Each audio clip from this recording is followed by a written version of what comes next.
Hey there everyone, it's Anthony from the Beta Network here, and in today's video, we'll be answering the question, should you play Beyond Blue? In this deep diving simulator, you'll encounter a host of sea creatures and aquatic lifeforms to be researched and interacted with, whilst dealing with some real-world relationship issues and strife that the characters face. Beyond Blue's presentation is a relaxed, narrative-based exploration, traversing expansive oceans and the mysteries that they house below.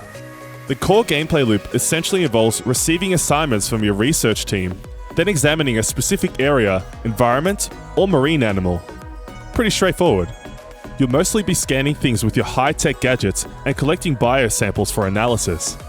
It does feel a little thin and repetitive for conventional gameplay standards, but its flow of movement and edutainment-esque vibe combine well to keep its audience hooked on knowing what's around the corner. If you're wondering, there's no need to stress out about health bars and oxygen levels.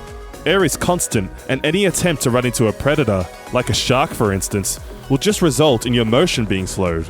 You can't be harmed.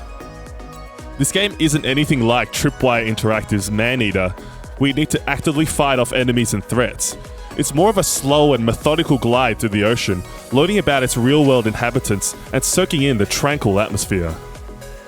The story follows a trio of researchers and scientists, portrayed through the lens of lead character and diver, Mirai. Being voiced by YouTube megastar Anna Akana, you can definitely expect some of her comedic mannerisms to really shine through here. And how long is that? 20 minutes, maybe more. Wow, that's a long, slow ballad. Mirai and her colleagues livestream her diving sessions and follow a group of sperm whales throughout the adventure. During her downtime on the group's submarine, Mirai will take phone calls from family and friends. Basically the game's method of introducing other characters to the plot, but there's very little substance in the candid conversations to be had here. Discussions of a struggling sisterly relationship, a grandmother that's been diagnosed with Alzheimer's, or an illegal sea mining and pollution operation all fall a little flat, as they're nowhere near as fleshed out as they could be. Because of this, the main themes don't exactly resonate to the extent E-Line Media might have expected. It's a bit of a shame, as I felt that extra efforts could have been attributed. The voice cast portrays their characters particularly well, and it's quite frustrating to see actors with such great passion and nuance in their performance not be given enough scenes to grant the story a more profound impact. That effort could also have been focused on the actual game-specific details. It does feel a little empty at times, wandering through the ocean, and there's just not enough of those cinematic cutscene stills that are utilised either. Compared to the amount of time spent staring at an almost blank LCD screen when having submarine conversations, it's just not an engaging aesthetic, and comes across as almost barren looking. I gotta give props to the graphics modelling team though.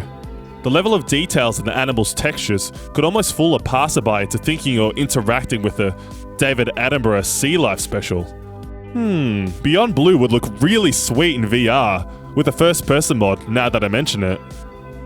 That being said, you can unfortunately notice at times that this game seems like it was produced on a tight budget, filling out its visuals and story with just enough to get by.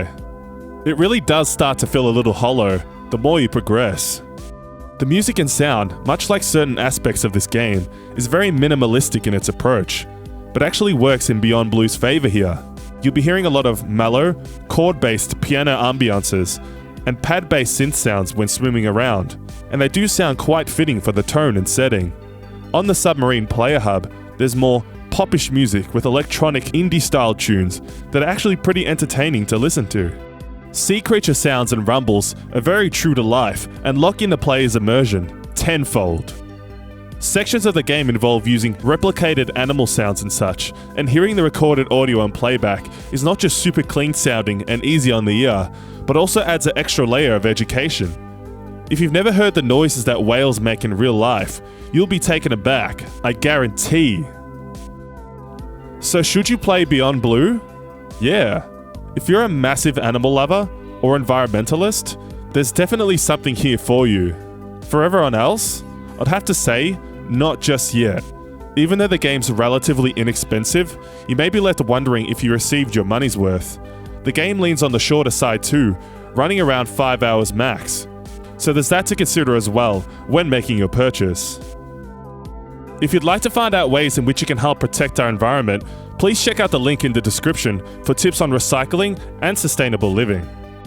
Comment below what you thought of the video, and remember to subscribe so you don't miss any of our uploads, because we have videos like this every single week.